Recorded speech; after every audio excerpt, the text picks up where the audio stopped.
Hello and welcome to Monday Morning. I'm Katie Halper. This is Useful Idiots Monday Morning, where we react to the Sunday morning news shows that we watch so that you don't have to. How's it going, everyone? Hey, everybody. I'm Aaron Maté, the other host. And what a special day it is, because it's not only the day honoring Dr. Martin Luther King, but also it's the official kickoff of the primary season. Yes.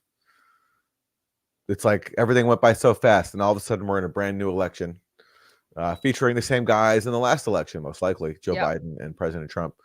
And the primary season kicks off today in Iowa, with the Iowa caucuses, where it's unbelievably cold.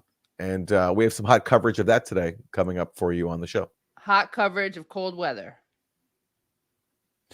Yes. And one thing I really gathered from seeing the initial coverage of the Iowa caucuses is, like, the most excited people by far are the people who play journalists on TV, because the primaries, it gives them, first of all, something to hyper focus on that's not a real actual issue in the world, like, for example, a genocide, which they love, because that allows them to pretend to do their jobs a lot more easily. But also it helps perpetuate this fiction that we live in a real democracy, because look, there's some votes going on. Look at this. We're so democratic. When, of course, all of our candidates are selected by the establishment. All the dissenting candidates are marginalized and ignored. And it's like a perfect storm. It lets everyone in the elite go back to pretending that we live in a real democracy rather than a managed one. Right. And of course, it's so funny because they gave a lot of attention to the Republicans running against Biden, but like none to the Democrats running against, Republicans running against Trump, but none against the Democrats running against Biden, which was just stunning.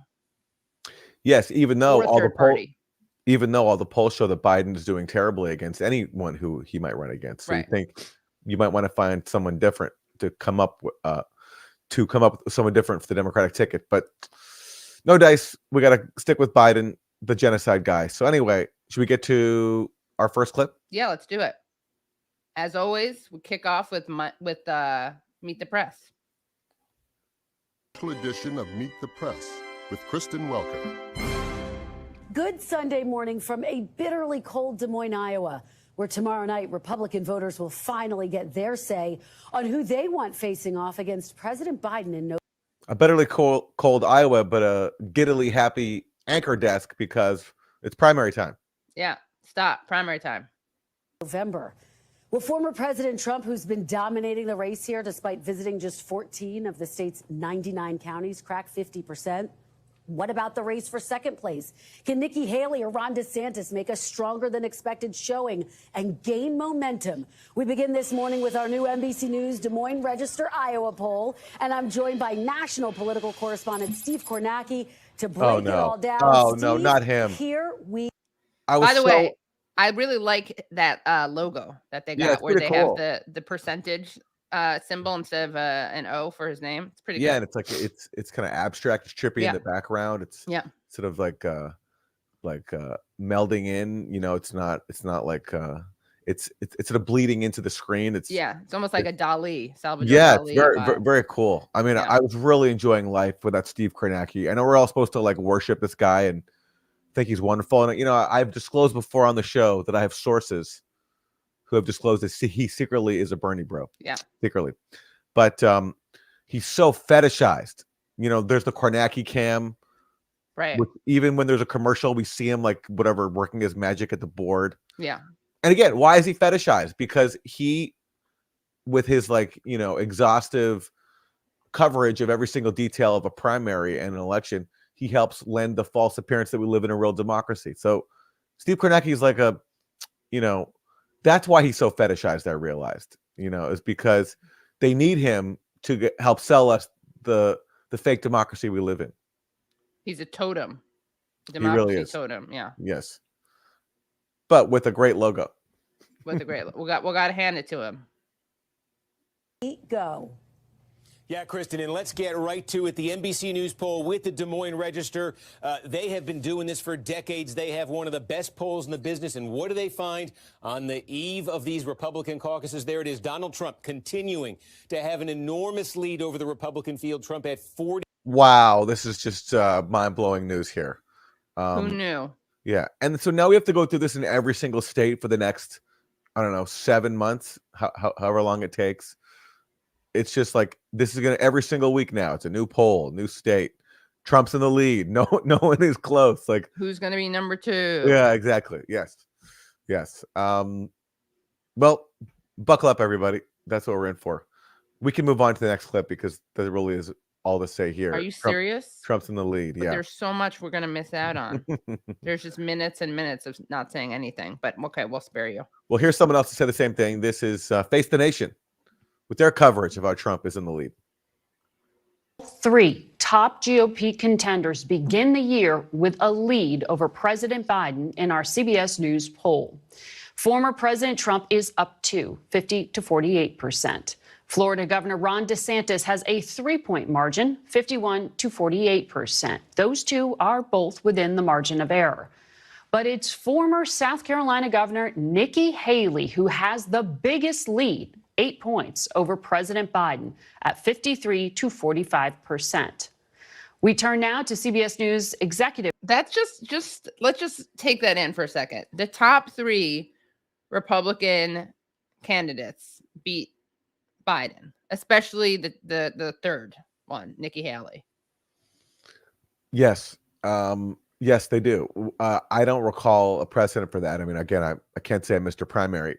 I haven't watched these too closely, but yes, the top 3 Republicans, no matter who they are, all beat the incumbent president, even though he claims that he's sitting on top of a good economy and he's doing a great job. But yeah, the people are just not with him, and they're with even Nikki Haley. Right. If And Ron Republicans were DeSantis. smart, that's who they'd run, obviously. Is Nikki Haley? against Biden, yeah. You think so? Well, I mean, she's, at least in this poll, is the most competitive against him. Right. I actually find her the scariest, probably, of all of them. Me too. Of all the Republicans. Yeah.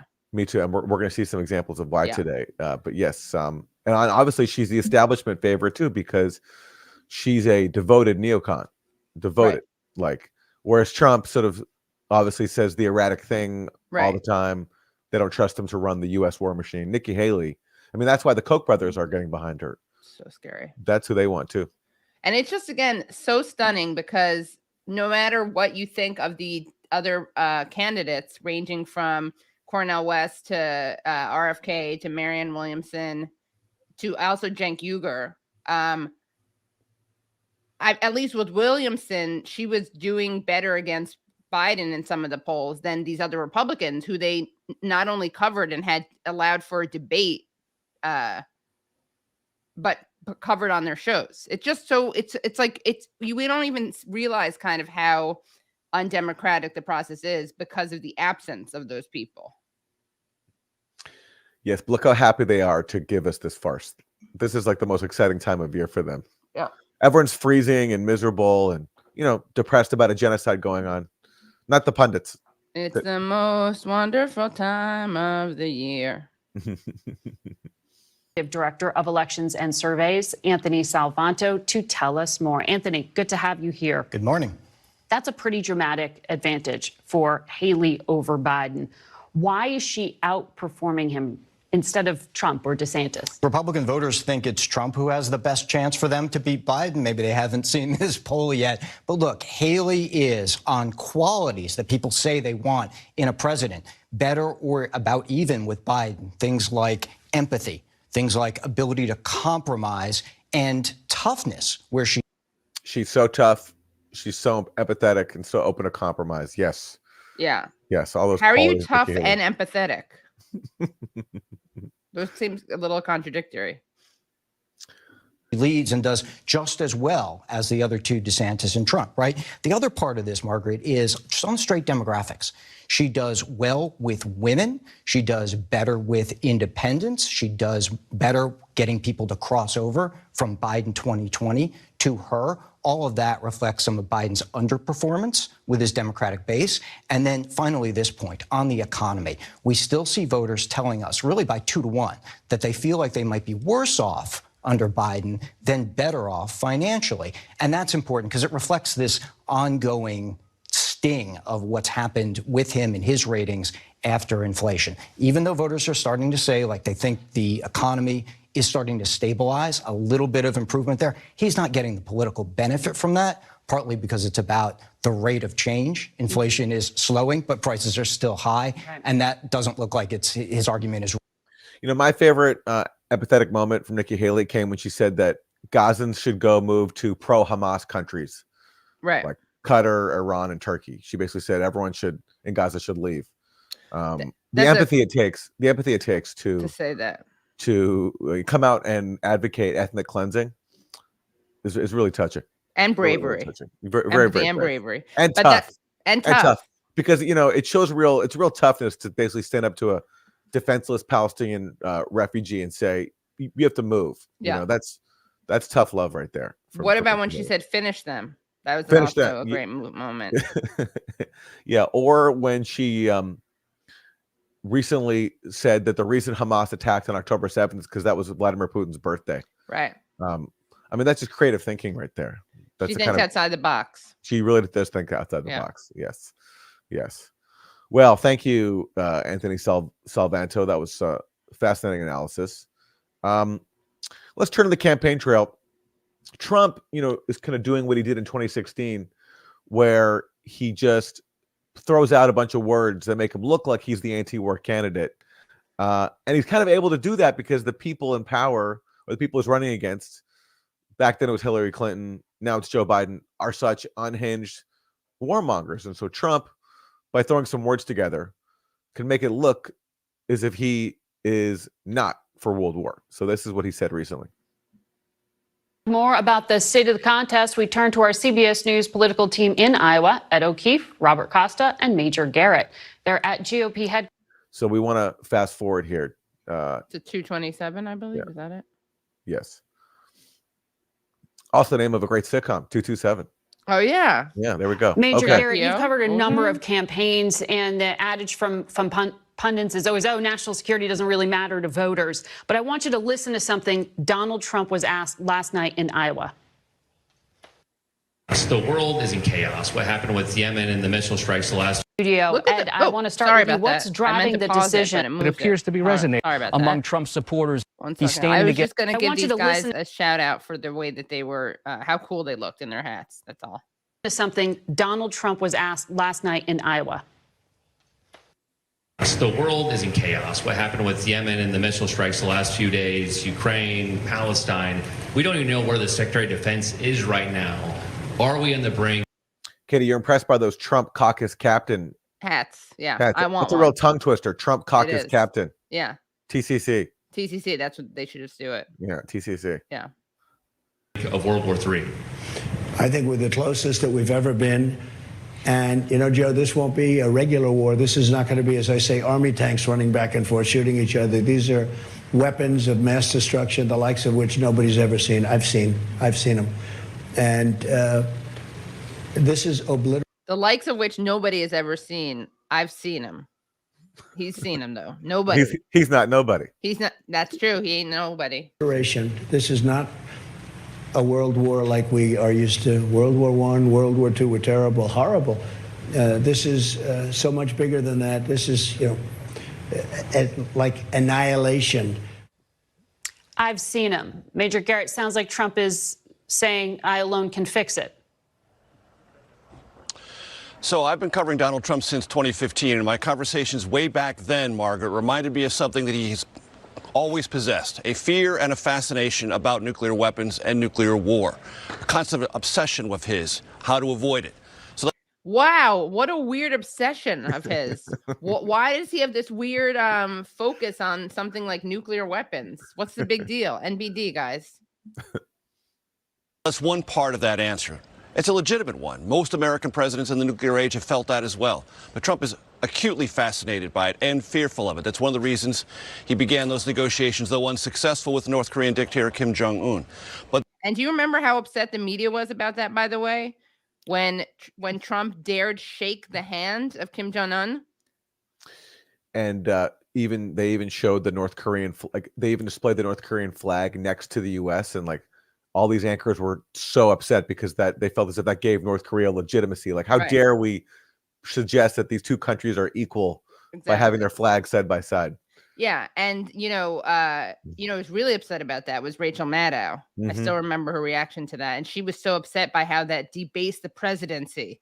Trump really debased the presidency. It wasn't, Bush, for instance, with the Iraq War. It was Trump literally shaking the hand of another leader. Yeah. And this always was this thing, this total cognitive dissonance that liberals had, which was that Trump was this unhinged, Cheeto Mussolini, unprecedented threat, erratic, and also should have been more saber rattling with other countries, with other nations. Yes. Which made no sense. Yeah.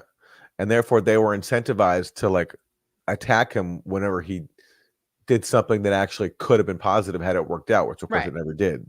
For example, the North Korea angle that was sabotaged by Mike Pompeo and John Bolton, and Trump didn't have the strength to stand up to them. In the same way that Trump also tore up the INF treaty with Russia, was a really important nuclear weapons treaty, and that was John Bolton's doing. And again, Trump didn't stand up to him, and it didn't help that he had a media basically calling him soft on Russia. So he was incentivized to look quote unquote tough.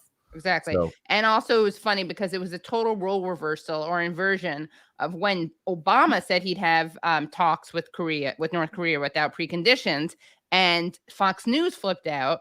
Yep. Then when you had Trump doing something that was kind of offering an olive branch, the exact opposite. You had all the liberals freaking out, all the liberals who rightly freaked out about the Fox News freak out about Obama, were now freaking out about Trump. Neocons always win. Yeah. And everybody else loses. That's just how it goes. Right. Okay. Well, that was interesting from Trump. Let's see what else he comes up with on this campaign trail. I'm sure there'll be many more interesting sound bites. And but the problem is, like when he talks about how he's going to like stop war, he doesn't offer any specifics. Right. And basically, his only real plan is like he's such a genius negotiator that he'll solve everything. Right. The art of the deal. Yeah, art of the deal. Yeah. Well, let's turn to an old friend, guys. I'm really excited to be bringing him back onto the show. Friend of the show, none other than Chuck Todd as guest. Bittersweet moment. Going to be watching. What are you going to be watching for tomorrow night in addition to the weather? Well, but that's the point here. It almost is the entire ball game, the turnout, because the smaller the turnout, that's when we're... By the way, his hair's different. He has a side part. I'm going to say something. I think it's time for him to take the clippers to the head and just buzz. Wow. Well, that would be the most exciting news of this primary season, I think, if Chuck followed your advice. Yeah. Yes. So Chuck, just do it. It'll look better than the weird comb. It's not most people have comb overs. He has like a comb front. Do it, Chuck. Buzz. Do the buzz. Do the buzz. Things happen here. Yes. Rick Santorum didn't win in a large turnout, those sorts of things. And Donald Trump has benefited from big turnouts. He really, when we've had the higher the turnout has been in general election, the better, more Trump voters have come. So, and is there a complacency issue that Trump has to worry about? So this is a question where weather has suddenly become the entire ballgame. It should be a real advantage to Ron DeSantis. Here's the guy that has been building an organization longer than any other campaign. He's got the governor on his... Look at her. Her face is so funny. She's like, I have no idea what you're actually talking about with the weather game, but I'm going to nod and pretend this is a really exciting insight. Longer than any other campaign. He's got the governor on his side, who's got a built-in organization. This is why you build an organization, is when the weather drops unexpectedly. Are you going to get your people out, right? So in theory, this is all actually, I think, setting up really well right now for Ron DeSantis. Let it snow, let it snow, let it snow should be Ron DeSantis's new slogan, new motto. Yes, only Chuck Todd can come up with that kind of analysis, and that's why we really miss him. We do. He brings the meteorological angle. He really does. Right to the news, right to the politics. I wouldn't have put that together. But congrats to Chuckster on your new gig as a weatherman. Doing a good job already. I mean, that's the silver lining for him. No pun intended. Silver lining clouds. Is that he may have lost his job or he may have stepped down as host, but he's a huge fish in a small pond of meteorological political analysis. He's really the godfather of that field. I'll say this. What is like the last maybe honest beat left in journalism? It's maybe covering the weather. You Could know, be. you don't have to lie every day, at least True. not yet, to present the weather. Although you do have to a little bit. You got to cover up the climate change, but Right. No, true. That's true. Yeah. Yes. All right. Okay. Yes. As exciting as this Iowa caucus is, we're on the edge of our seats.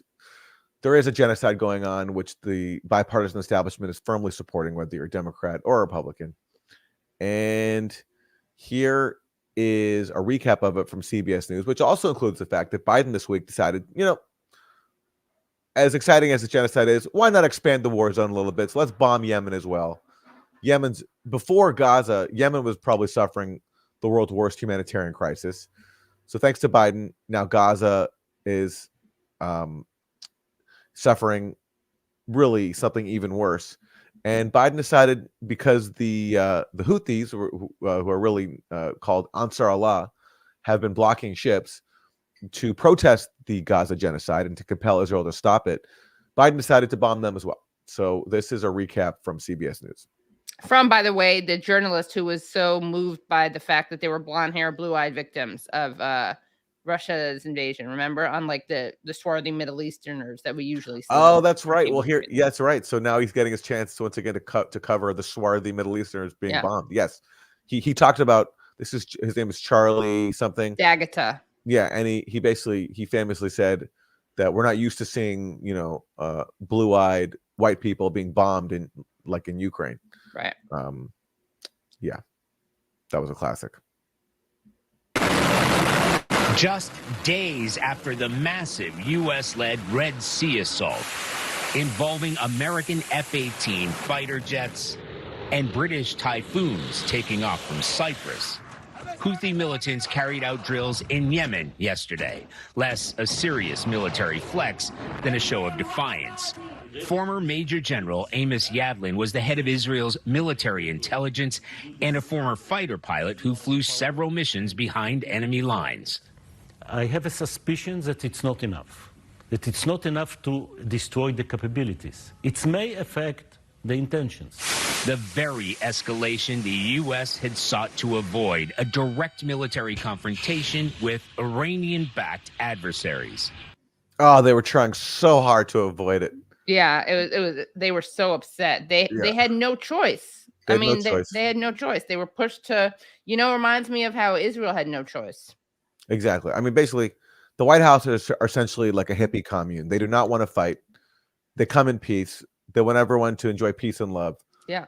But Ansar Allah, the Houthis, forced them to retaliate with their viciously violent actions that killed how many people? Zero people. Zero people. Zero people. Yeah. But so you got to do it. You got to. I mean, you got to protect the non-lives that are being killed. Yeah. Yes. Rather than maybe stopping your support for the genocide, you have to just bomb Yemen. Yes. And of course, if you're the corporate media, you have to call the Houthis Ansar Allah Iranian backed. Yeah. You never call Israel US backed. Of course. Yes. It's kind of like the same way they do like Hamas controlled. Mm-hmm. It's never Likud controlled. Exactly. Yeah. Exactly right. And by the way, guys, they are just so upset, the Biden administration. I mean, I'm sure you all heard that according to inside sources, Biden is frustrated with Israel right now. Oh, he's so frustrated. He as he continues to funnel them weapons and say there's no red lines for Israel's conduct and says there's no chance of a ceasefire. Now they're leaking it was in Axios that they're very frustrated with Israel because Israel is not moderating its behavior. Right. Despite really tough talks. Oh, yes. With the Biden administration. Yeah. So you guys, let's keep Biden in our during this genocide as over 20,000 people have been killed. Make sure that you keep the real victims of this genocide in your hearts and minds. And that, of course, is Biden dealing with terrible feelings of frustration. 4 months into this conflict that started over the tiny strip of land that is Gaza has now expanded to a more global arena, including here on the Red Sea. Retaliation for weeks of Houthi attacks on commercial ships in solidarity with Palestinians in Gaza. 100 days into that war, the fight rages on. Almost 24,000 people have been killed, according to Hamas health officials, many children among them. Who killed them? Who killed them? Unclear. Yeah, were they caught in the crossfire? Weather. Could have been the weather. It could have been the weather. Yes. Yeah. Oh, look at It's this. always- I mean, look at this. It's always in the passive voice, you know. Right. Have been killed. Yeah. Yeah, they don't say Israel killed them; they have been killed. You can find so many examples of that every single day. Winter now piling misery on the hundreds of thousands of displaced residents, hungry, and aid agencies say some facing starvation. Amid growing international condemnation that the toll is too high, Israeli officials say the world needs reminding. Hamas started this fight. This morning, thousands gathered in Tel Aviv for 100 seconds of silence, including the families of those still held hostage, not knowing whether their loved ones are even still alive. Amid increasing pressure for even a temporary ceasefire, Margaret, Israeli Prime Minister Benjamin Netanyahu addressed the nation last night saying, "We will continue this war until the end. We're on a path to victory, and we won't stop until we achieve victory." They didn't mention that on Saturday there were protests all around the world in solidarity with Gaza. Right. Including a massive protest in Washington, D.C. They didn't mention that this week or last week, there were hearings at the International Court of Justice charging Israel with genocide. That's part of the pressure on Israel. And the claim that Hamas started this on October 7th, I mean, you can only say that if you completely ignore decades of dispossession, ethnic cleansing, and occupation. Right. And the fact that, on October 6th, already this year, there were hundreds of Palestinians killed by Israel in both the West Bank and Gaza. Right. So anyway, it's so disgusting. Yeah. And the fact that it's such peak media. It's just such a great example that like the BBC streamed the Israeli defense against genocide charges, but not the actual case made by South Africa against Israel. That is right. Yes, the BBC ignored the opening of the hearing, South Africa's very powerful presentation, and they just played Israel's defense the next day. It's like actually worse than not playing it at all. Yeah. So crazy. Okay, well, let's go to Bernie Sanders. He has introduced a measure, thankfully, to block further U.S. funding for Israel's assault on Gaza. He still has a hard time getting his talking points down. I think he really needs a lot of help, but whatever. Well, I guess we'll take what we can get. And here he is interviewed by Jake Tapper. It's 100 days since the brutal Hamas attacks on Israel here in the United States. Okay, so Jake calls it the brutal Hamas attacks on Israel. By the way, we're getting more and more information that Israel killed a lot of its people. Kind of big news. It should be big news, but I don't think anyone mentioned it. No, certainly Jake Tapper did not. But there was a big story last week in Yediot Aronot, which is a major Israeli newspaper, that Israel had orders to fire on every single vehicle pouring into Gaza on October 7th, which means they probably killed more Israelis than we even previously realized. Right. That's what that means. But of course, Jake Tapper has completely ignored that because the Israeli media is more critical of the Israeli government than the U.S. corporate media is. That's just a fact. And Jake Tapper is a shining example of that. Another example of that from Jake Tapper is, notice how he calls it the brutal Hamas attack of October 7th. Has he ever called Israel's genocidal assault, which has killed more than 23,000 people, brutal? Of course not. Has he ever used an adjective? No. It's Hamas is brutal. Hamas is savage. Israel, they're just carrying out a military operation. Right.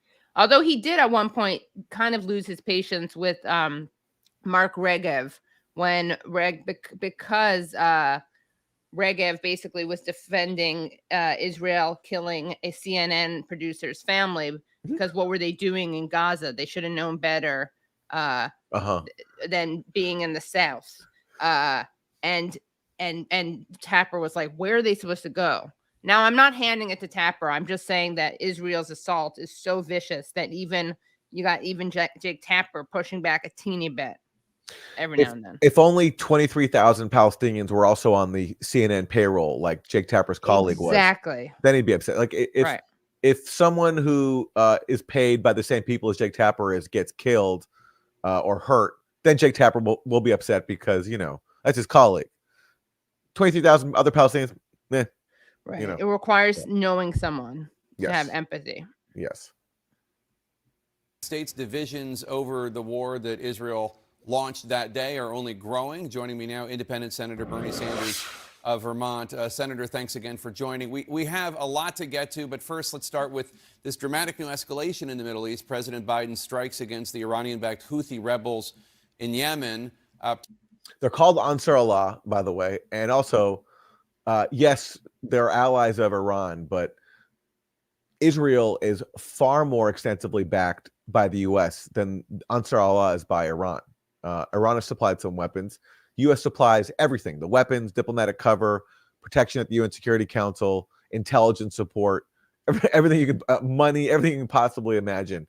And it's never referred to as the U.S.-backed Israeli regime. Right. It's like such like old school Cold War discourse where everything is framed that way. Yep. But of course, but as you point out, Israel is this independent actor. Top House progressive Congresswoman Jayapal said the president should have gotten, and in fact needed, permission from Congress, calling the strikes an unacceptable violation of the Constitution. Do you agree with her? Were these strikes illegal? Well, what I do think is the president has a right to respond on an emergency basis to the disruption of internet. By the way, I love how his earphone is like sticking out of his ear. Peak disheveled Bernie. Okay. International shipping brought about by the Houthis. On the other hand, he's got to get to Congress immediately. Houthis and the blowfish. It is Congress that has the right to declare war, not the president of the United States. So I hope. So, Bernie, what's your answer there? Because he says yes, the president has the right to respond on an emergency basis, but also he has to go to Congress. So, which is it? Because he did respond, quote unquote, on an emergency basis, but he also didn't go to Congress. So, what is Bernie actually saying there? It's not clear. Is it illegal or not? And do you actually think that Biden should be bombing Yemen because Ansar Allah has held up some ships? Has not killed anybody, right? Bloodlessly held up some in ships, protest of the genocide in Gaza. It's incoherent. And this is a guy who has a long history of, well, I should say recent history of opposing the war on Yemen and actually trying to stop it. Saudi Arabia's war on Yemen and the U.S. funding of it. Yes. And so you think it would be kind of a no-brainer? Yes. He has some really terrible advisors on foreign policy. Hire us, Bernie. Hire us. I'm not going to name their names, but I'm not a fan of his current advisor and his previous advisor. Not a fan. The feeling is mutual, I believe, and I think he should try to get some new talent. Yeah. Really not helping him out. We'll do it, Bernie. They all come from. They both come from the same think tank, the Center for American Progress, which is what's her name? Neera Tandon's. Your best friend, Neera Tandon. My bestie, yeah. This issue gets to Congress immediately.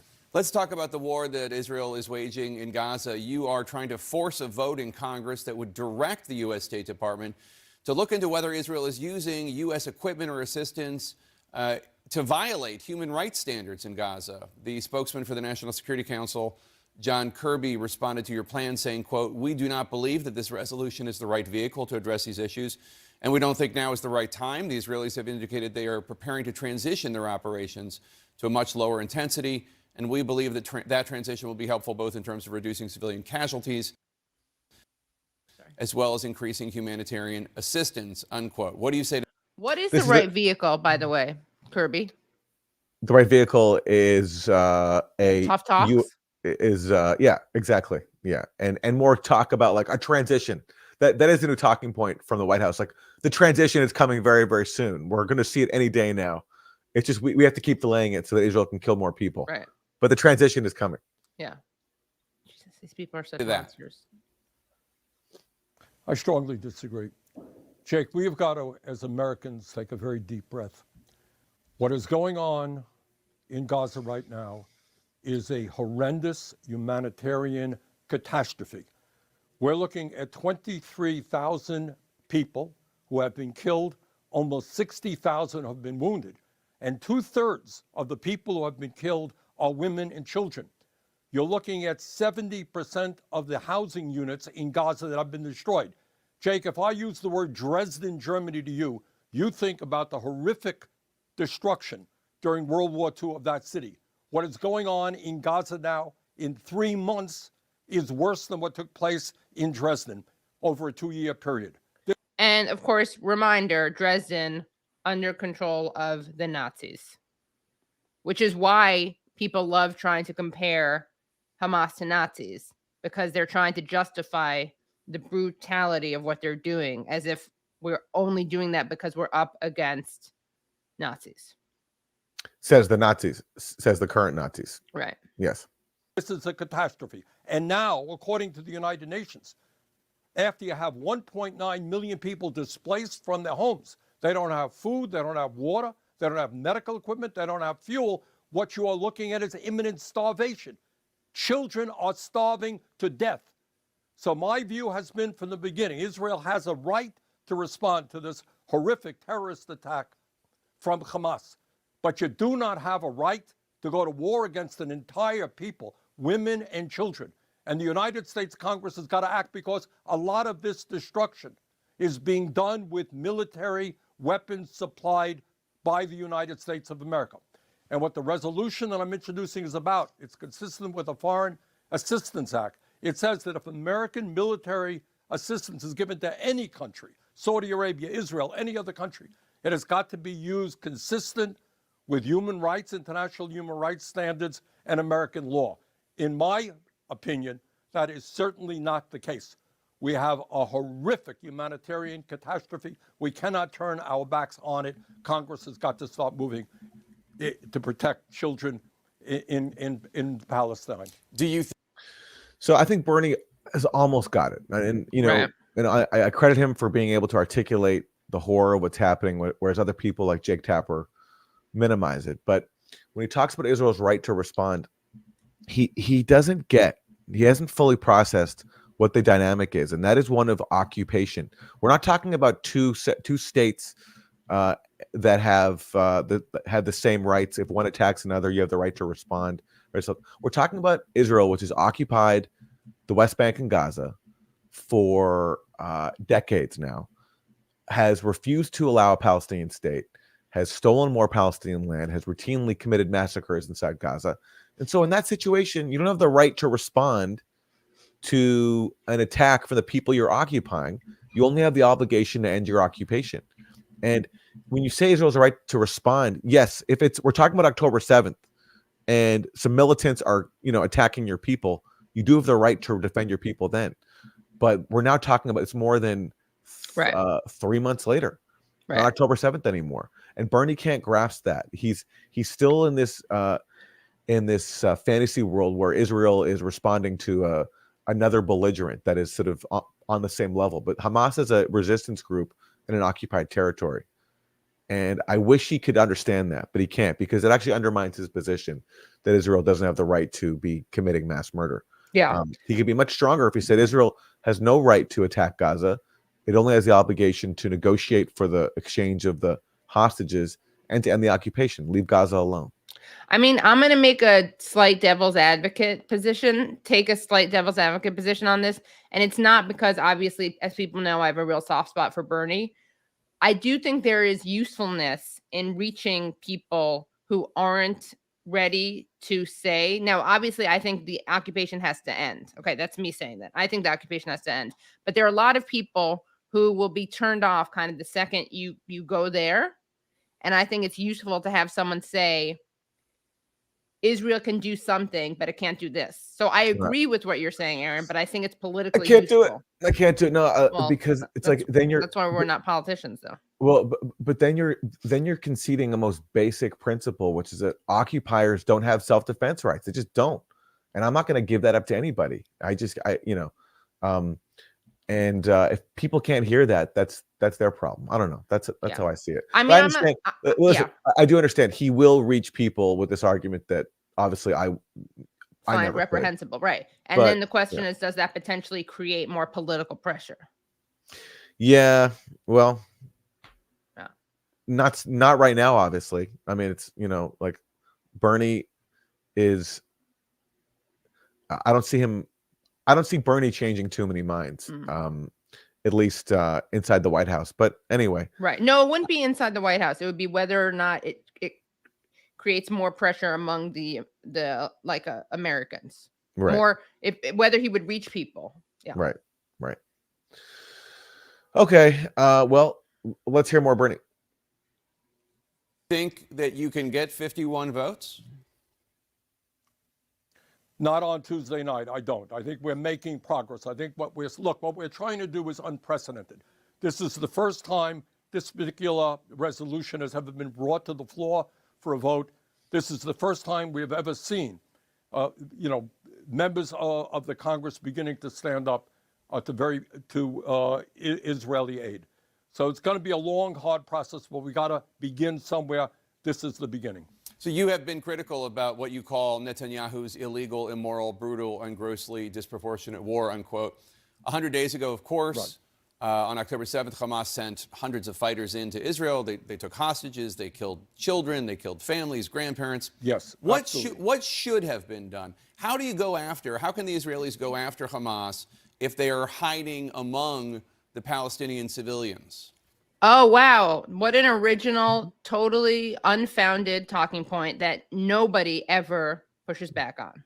Even though you're hearing it here, perhaps first, because people don't make this point. But according to Human Rights Watch and Amnesty International, I can't remember if it's both or one of them, and I can't remember which one it is, but one of the big human rights organizations, Israel uses human shields. Hamas doesn't. Israel does. Well, Jake, that is a very fair question. As I've said a million times, what Hamas is a disgusting terrorist organization. What they did is unspeakable. And they still are holding over 100 hostages. The situation is difficult. It's a highly densely populated urban area. Fighting there is very difficult. No question about it. This is not an easy task to go after Hamas. See, but this is the problem. As I was saying before, he's accepting the premise that the course. occupier has self-defense rights, and that puts him in a corner because now he doesn't have an answer. He's saying it's difficult. I don't know. And people don't like that. People actually want a clear answer about what should be done. The answer is obvious. Stop the occupation. And it's not controversial to say that Bernie's claim before he said he is against the occupation. Right. So why he can't find the language to articulate that now, I think is, it's a mystery and it's a mistake because it undermines him. It means he can't give a coherent answer to Jake Tapper's question. I'm not defending it, but when you say it's a mystery, I do. There are two potential things. Like Yanis Varoufakis thought this when we talked about this with him. He was saying how disappointed he was, and Yanis was a big Bernie guy, and they started something called the I can't remember the name of it, but an international kind of collective organization. Progressive International, yeah. Progressive International, thank you. Yeah. He thinks it is because he is a Biden, advocate or ally.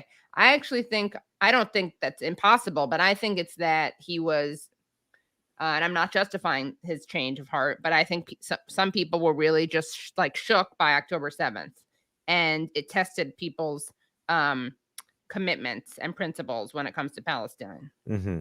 Because obviously something horrific that happened on October 7th doesn't change the case for Palestinian independence or Palestinian human rights. But I think for a lot of people, it became harder. Yes. Yeah. Yes. But you don't starve hundreds of thousands of children in the process.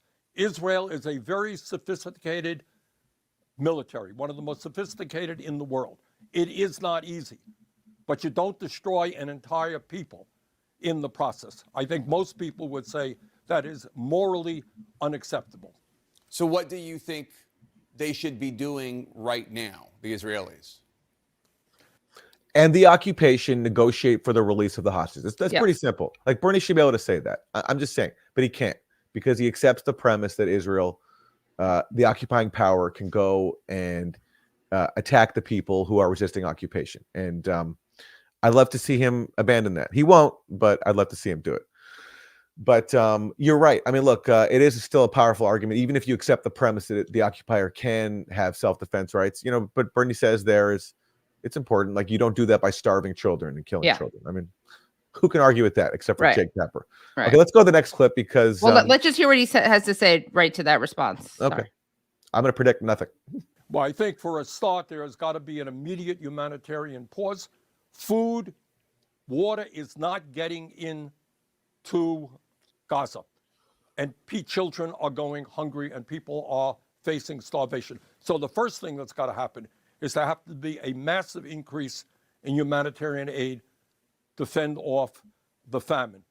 And second of all, Israel has got to target its attacks. You cannot continue this vast war of indiscriminate bombing and now starvation against the women and children and innocent people of Gaza. President Biden has called. So that's basically like the Biden administration line. We're going to see more targeted attacks soon, and we want to pause. Right. Bernie's not addressing the root problem, which is occupation. Or just even thinking that you can resolve the problem of October 7th through military force. Sure, exactly right. Yeah. Yes. So weak Bernie, that's my verdict. Weak, but again, he is trying to push through that measure to block U.S. funding. So that is worth commending, even if he lacks, I think, the fortitude to properly defend it. At least he's putting forward a positive proposal. But here is Bernie also in this interview with Jake Tapper in this next clip, being asked about Biden's chances in 2024, given that Biden's currently supporting a genocide. President Biden has caught a lot of criticism from the left on his support for Israel amid this war. You're a leader on the progressive left, the movement that you helped create in your presidential campaigns. Do you think that young progressives in the United States will ultimately rally behind Joe Biden in November, or has he seriously damaged his standing? Look, I think we will see what happens in November because the choice is pretty clear. Running against Donald Trump, who I suspect will be the Republican candidate, is one of the most dangerous political figures in modern American history. So I think people will end up rallying around Biden. But there is no question, it is very hard for young people, I think for most Americans, to be excited about what is going on right now. The president has got to change course. He has been very clear. He has expressed his concern about, quote unquote, indiscriminate bombing. He has asked Netanyahu over and over again to change course. Netanyahu just yesterday said, no, we're going to continue doing what we are doing. Unacceptable. You cannot give billions of dollars to a country that ignores your wishes, violates international law. So I would hope that the president follows through on his concerns and says to Netanyahu, this is unacceptable. You're not getting a nickel more from the United States unless you radically change course. We're not going to see hundreds and hundreds of thousands of children starve to death. What's funny is when Biden said that Israel's carrying out indiscriminate bombing, that was off the cuff. That was a classic Biden gaffe, where he said something he's not supposed to say. And his aides had to scramble and try to walk that back because indiscriminate bombing is a war crime. And Biden was admitting that's what Israel is doing. So, yes, Biden did say that Israel's doing that, but his aides immediately tried to contain it because Biden wasn't supposed to say that. Right. And, of course, we're complicit in that war crime, given that we're arming, legitimizing, and funding this. Yeah. And Bernie buys into the narrative that, Biden's been asking Netanyahu to change his behavior. Doesn't mean anything if you refuse to attach any conditions to your support. You say you have no red lines. That's what John Kirby said. We have no red lines. Right. And Biden even said there's no chance of a ceasefire. Right. So disappointing from Bernie, but at least he is doing something. He is doing something. We have to acknowledge that. Yes. Yeah. I grudgingly acknowledge that. Okay, let's turn to clip 6. Love this guy. John Kirby, fan favorite. We all love John Kirby. He's the guy who cried over the victims of October 7th. He cried over Ukraine. Has not found the tears yet. No, For his tear ducts were so emptied by that he just, poor guy, couldn't find any more. And somehow his response to the Palestinians killing of Palestinians was basically, I'm paraphrasing, was like, war suck, people die. That's what war is. Yeah. Somehow that wasn't his response though to October 7th or to Ukrainians being killed. For anyone who's watched the show Arrested Development, there's like Job, one of the brothers, and he's like, the tears aren't coming. The tears aren't coming. Yeah. You know, that's John Kirby when it comes to Palestinian lives. Well, it kind of reminds me also of Portia Rossi's character on that show where she's like trying to cry. But she can't. And she can't. So yeah. That's him. Okay, but here he is promising anytime soon that a lower intensity phase of Israel's assault is coming. The great transition. Just wait for it. Just wait for it. The great transition. We acknowledge there, it's been 100 days since that Hamas attack on Israel that sparked where we are now. Does the U.S. need to press Israel harder to move into the low-intensity conflict they say they intend to move towards? I can tell you, and Secretary Blinken just came from the region, that we have been talking to them intensely about a transition to low-intensity operations. We believe... Oh, they're talking intensely. Wow. About a transition to a low-intensive operation. That's some intense talk about something that has not happened yet and is not happening while the body count piles up with our weapons. And it's obviously made no difference so far. So they're going to keep doing that thing that makes no difference. That's so exciting. What a bold commitment to continue to engage in meaningless, ineffective discourse. Believe it's the right time for that transition, and we're talking to them about doing that. Now, they have done some precursory steps to try to kind of get to that point. They're pulling some troops out. They're relying a little... Precursory, okay, all right. A little less on airstrikes, but we believe that, look, any military campaign, you go through phases. And the next logical phase here, as they have put pressure on Hamas leadership, is to get to lower intensity operations, more targeted, more precise raids, less airstrikes. We believe it's time to make that transition, and we have had that conversation with them. Time to make that... Wow. Any genocidal campaign where you're mass murdering civilians, you know, it has different phases. Yeah, exactly. You know? Yeah, and right now we're in the phase where we're going on TV and pretending as if it's transitioning to a new phase. That's the current phase we're in right now. As we continue to supply weapons, you know, Biden has twice bypassed congressional review to rush weapons to Israel. That's the phase we're in right now. But we're also in the phase of talking about maybe entering a new phase somewhere down the line. Right. By the way, I want to just highlight this comment, that basset hound face and that wizened dog turd of a soul. That's offensive to basset hounds, but I do kind of see what you're saying. He's always like this. He kind of has like not duck face, but another kind of mirror face. Yeah. So I think it's filler too. That transition because it's now a detriment to U.S. national security to be giving them cover for this long? Because it's the right thing to do in this military campaign against Hamas. They have put pressure on leadership. They have gone after that leadership. They have been able to go after some of the resourcing and infrastructure that Hamas uses to conduct these attacks. We're not saying let your foot up off the gas completely and don't keep going after Hamas. It's still a viable threat. They have every right and responsibility to go after that. It's just that we believe the time is coming here very, very soon for a transition to this lower intensity phase. Right.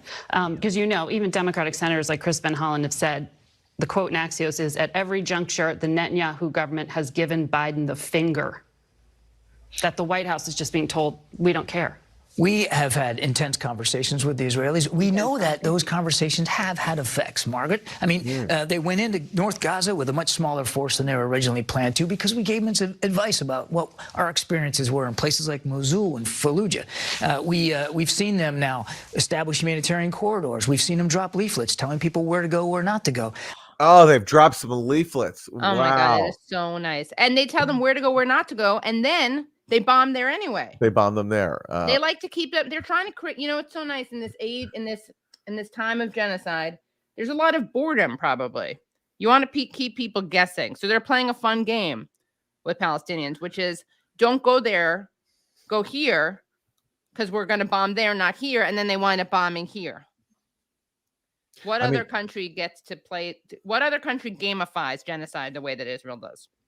Like John Kirby and Blinken, they have a team of people whose job it is every day to come up with creative ways to make it sound as if they're doing something. And this is what they came up with. So talk about the leaflets. Talk about how they went into northern Gaza with a smaller force, which, I mean, they went into Gaza with a massive force, and they've killed over 23,000 people. Like, what is he talking about? So disgusting. This is the best that they can come up with.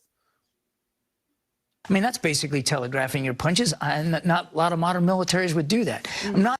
Okay, yeah, let's give them credit for telegraphing their punches, which, again, Margaret should then respond, well, actually, they've bombed places they say are safe. Yep. But the other thing is, another thing that Israel did is that they bragged about how they would tweet out where they could, where people could go. They would tweet that out and then also cut off the internet. Exactly. So helpful. Exactly. So helpful. Yeah. So disgusting. Saying it's perfect, and we're certainly not walking away from the need to reduce civilian casualties and get more humanitarian aid in. It's getting in a couple hundred trucks a day, not enough. Yeah. And we're going to keep that. We're going to keep having those conversations with them. So important that you're having those conversations. Keep having the convos. Keep having the keep up the convos. aggressive convos. And Yeah. you know what? People may be starving, but they can eat conversations. Okay, let's turn to Nikki Haley, whose only criticism of the Biden White House is that they're not aggressive enough in supporting Israel. And she spoke to Fox News. Governor DeSantis said this week that while you were at the UN as our ambassador, that you backed a two-state solution. Here's what Politico said at that time in 2017. It said, U.S. Ambassador Nikki Haley says the United States absolutely supports a two-state solution to the Israeli-Palestinian conflict, and anyone who thinks it doesn't is in error. That was the Trump administration's position. What would a Haley administration's position be given the events of October 7th and beyond? I mean, you have to look at October 7th and to see those people beheaded and those babies burned alive and those girls raped and their naked bodies dragged through the streets of Gaza.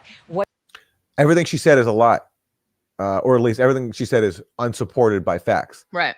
So rape, there's no credible evidence for that so far. The Israeli police have zero forensic evidence to support any of these rape claims by purported witnesses. The beheaded babies, that's a lie. And talking about people burned alive, well, as we talked about earlier in the show, there was a new report in Israeli media about how Israeli helicopters were ordered to fire on all the vehicles fleeing into Gaza carrying the hostages. And then you have to wonder how many of those people burned alive were burned alive by Hellfire missiles launched by Israel. Because does Hamas have the military capability to burn people alive with their weapons? So Nikki Haley repeats all that based on nothing, but that's just par for the course. They say death to Israel, death to America. What we need to know is Israel is a bright spot in a tough neighborhood. We need to make sure they have whatever they need whenever they need it. We need to make sure we eliminate Hamas, and we need to do whatever it takes to bring the hostages home. In order to do that, we need to let Israel do what they need to do to be safe. This is the problem I have with Biden. He goes and says he supports something, but then he wants to control it. That's not what you do. You have to be a friend, and that means allow them to make the decisions they want to make. What Israel needs to know is they're not going to have. You know what the theme song of the relationship between Israel and the U.S. should be? Thank you for being a friend. Thank you for being a friend. Exactly. Yep. Yeah. Terrorists on their border. What Israel needs to know is there will no longer be a threat coming out of Gaza. That's what they're trying to do. We need to support, not control what's happening in Israel. But a two-state solution? Is there any scenario in which that works? What I saw at the United Nations was it's not that Israel didn't want a two-state solution. The Palestinians didn't want a two-state solution. Every agreement that was put on the table, the Palestinians rejected right off the bat. The Palestinian Authority is not serious about a two-state solution. They want a one-state solution. They want to eliminate Israel, and they don't want Israel to exist. You've got to look at this in realities, not in political scenarios. This is the fact that the Palestinians don't want Israel to exist. Israel has come to the table more times than they need to. And at the end of the day, look at what happened on October 7th. Israel needs to defend and protect their people in every way possible. Let's talk about a domestic issue. All right. So, I mean, we've gone through this fiction a million times. This idea that Palestinians don't want a state, Israel's tried to give them one, is it's a complete lie. Right. Totally. Israel's always insisted on any peace proposal is premised on Israel stealing more Palestinian land in the West Bank, taking up all the major West Bank settlement blocks, controlling West Bank's water, controlling the Jordan Valley, basically making a real Palestinian state impossible. That's Right. the only solution that the U.S. has supported. And so Nikki Haley is just lying about that. And but yeah, look, and even Mark Regev, the ambassador, admitted that even Yitzhak Rabin wasn't offering a full two-state solution. that's right. Yeah, and Netanyahu recently bragged that he's been undermining Yeah. a two-state solution for his whole political career. Disgusting. So again, that's a case where Israelis are more honest about their policies than which is U.S. often the politicians case. are. Right. Yeah. Often the case. Yeah. Well, guys, it's not the end of the show yet because I have a very important announcement. Now, you may know this if you watch our show, our non-live show, but this Tuesday, very special live event. I am going to be doing a live show in New York City at the People's Forum, which is at 320 West 37th Street. The guests are going to be Rania Kalik, Abby Martin, and Claudia de la Cruz. Rania and Abby have been guests on this show. Claudia is running for president with the Party for Socialism and Liberation, PSL. And it's going to be a great time. It's going to be a live show.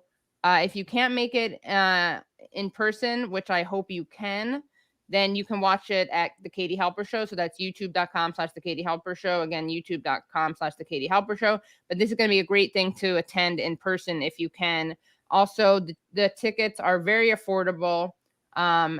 They are as low as $5, and the proceeds from the ticket sales will go to We Are Not Numbers, the organization co-founded by the late great Rafat Al-Arir, who we had on the show and who, as people know, was assassinated by Israel in a targeted strike.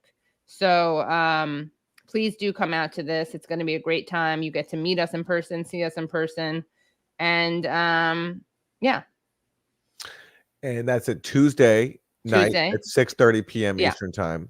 Yeah, doors are at 6:30 p.m. Eastern time. Show starts at 7 p.m. It will be simulcast on the Katie Halper Show at youtube.com/the Katie Halper Show. But definitely try, if you are in person, come, because it's always fun to do these things in person. Yeah. All right. Well, that is Monday morning for this Monday morning. Our website is usefulidiots.podcast.com. Please go there to support the show and get bonus content. And if you're in New York City, catch Katie and friends live 6:30 p.m. Tuesday night at the People's Forum. It's going to be great. And yeah. And We're out. I would love to do a West Coast event. Someone put that in the comments. Rete. See you guys next week. Thank you so much. And like the stream if you haven't already. Bye. Bye.